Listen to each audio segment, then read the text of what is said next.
नमस्कार, आप देख रहे हैं प्राइम न्यूज का डिजिटल प्लेटफॉर्म। मैं हूं आपके साथ पूजा मोहन पांडे।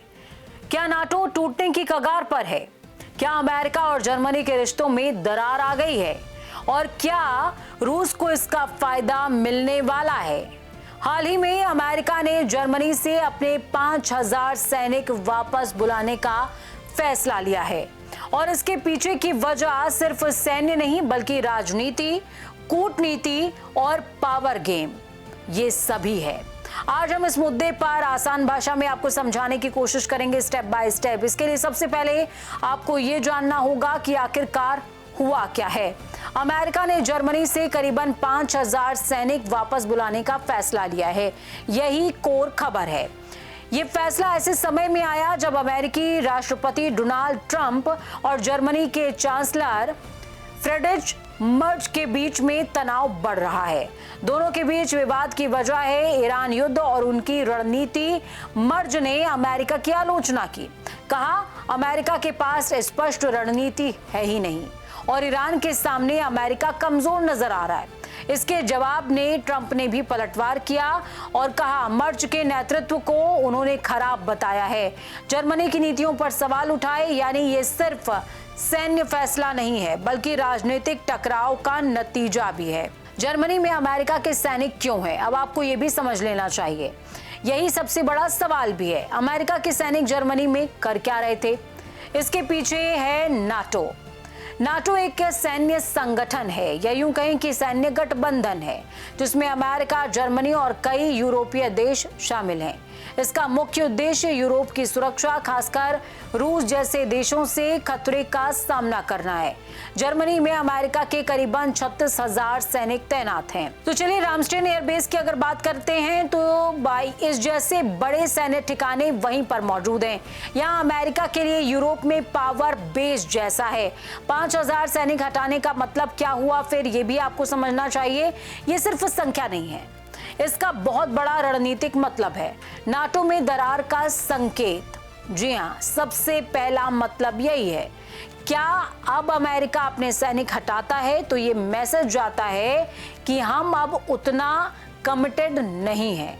जर्मनी का दबाव। ट्रंप पहले भी नाटो देशों से कहते रहे हैं कि अपना खर्च खुद बढ़ाओ। जर्मनी अब अपने डिफेंस बजट को बढ़ाकर जीडीपी का 3% करने की योजना बना रहा है। रूस के लिए भी एक ये मौका है। पूर्वी यूरोप के देश जैसे कि पोलैंड, रोमानिया पहले से ही रूस को लेकर के चिंतित हैं। अगर अमेरिका पीछे हटता है तो रूस की स्थिति यहां पर और ज्यादा स्ट्रांग हो जाएगी। अब ट्रंप वर्सेस मर्ज की बात कर लेते हैं क्योंकि असली टकराव यही है। और टकराव था क्या? ये सिर्फ सैनिक का मामला नहीं है, ये विचारधारा की लड़ाइयों में से भी एक है। ट्रंप का नजरिया कहता है कि अमेरिका पहले, यानी कि अमेरिका फर्स्ट। नाटो पर ज्यादा खर्च नहीं करना और युद्ध में सहयोग हमें चाहिए। जबकि मर्ज का नजरिया है कि कूटनीति और बातचीत दोनों पर चलना चाहिए। ईरान के खिलाफ सीधा युद्ध नहीं है। अमेरिका की रणनीति पर भी मर्ज सवाल उठाते रहे हैं।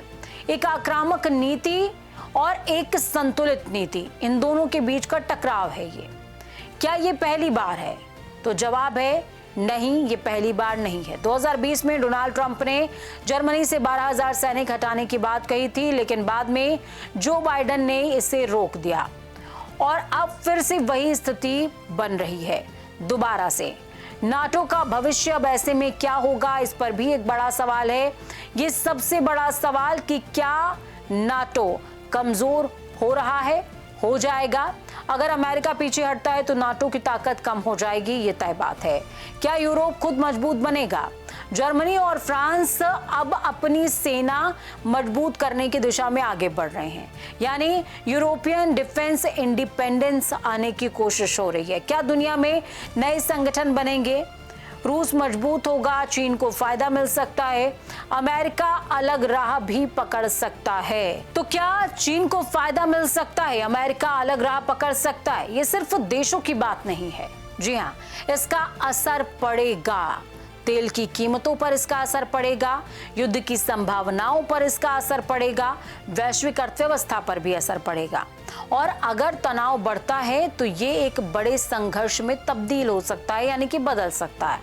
तो दोस्तों, अमेरिका का जर्मनी से सैनिक हटाना सिर्फ एक सैन्य फैसला नहीं है, बल्कि इसके पीछे बहुत लंबी चौड़ी कहानी है, जिसमें सबसे ज्यादा कोर में अगर कुछ है तो वो है ट्रंप का ईगो।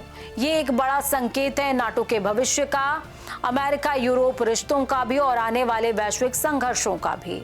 अब देखना होगा कि क्या ये सिर्फ दबाव की राजनीति है या दुनिया एक नए पावर बैलेंस की तरफ आगे बढ़ रही है, और इसमें भारत के लिए क्या संभावना है, इस पर भी विचार होगा। अगर आपको ये एक्सप्लेनर पसंद आया तो वीडियो को लाइक कीजिए, शेयर कीजिए, और ऐसे ही आसान भाषा में इंटरनेशनल न्यूज समझने के लिए चैनल को सब्सक्राइब भी जरूर कीजिए। आपके लिए मैं इसी तरह के डीप एनालिसिस लेकर आती रहूंगी। आज के लिए इस विषय के लिए मैं पूजा मोहन पांडे फिलहाल साइनिंग ऑफ। नमस्कार।